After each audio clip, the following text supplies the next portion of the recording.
Praise the lord. మరొక ఉదయం మన విధంగా కలుసుకోవడం చాలా ఆనందంగా ఉంది. డైలీ బ్రెడ్ అనే ఈ శీర్షికను వీక్షిస్తున్న ప్రతి ఒక్కరికి యేసుక్రీస్తు ప్రభువారి పేరిట శుభాలు తెలియపరుస్తున్నాను. దేవుని యొక్క కృప మన ఎడల అత్యధికంగా ఉంటుంది.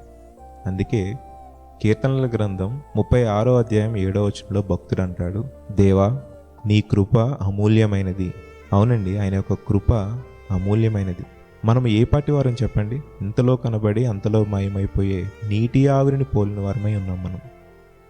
ఎందుకంటే మన యొక్క జీవితం ఏ క్షణాన ముగుస్తుందో, ఏ క్షణాన ఏమవుతుందో దేవునికి తప్ప మరి ఎవరికీ తెలియదు. అందుకే భక్తుడు అంటున్నాడు, దేవా నీ యొక్క కృప అమూల్యమైనది అని. ఈరోజు నువ్వు నేను భూమి మీద బ్రతికున్నామంటే కారణం నీ ఎడల నా ఎడల దేవుడు ఒక ప్రణాళిక కలిగి ఉన్నాడు. మనం సమయాన్ని వృధా చేస్తున్నాం తప్ప అది దేవునికి ఉపయోగపడేలాగా ఎవ్వరము కూడా దాన్ని ఉపయోగించట్లేదు. మనం సమయాన్ని సద్వినియోగం చేసుకోవాలి. రాకడ సమయంలో ఏవైతే సంభవిస్తాయో ప్రస్తుతం మనం ఉన్న కాలంలో కూడా మనం చూస్తూ ఉన్నాం కదా. ప్రభు రాకడ సమీపంలోనే ఉంది. మనం సమయాన్ని పోనివ్వకుండా మనకి దేవుడిచ్చిన ఈ జీవితాన్ని ప్రభువుకి ఉపయోగపడే విధంగా మనం చూసుకోవాలి. ఆయన కృప చూపుతున్నాడు కదా అని మనం ఇష్టం వచ్చినట్లు మనం జీవిస్తే మనం దేవునికి దూరం అవుతాం.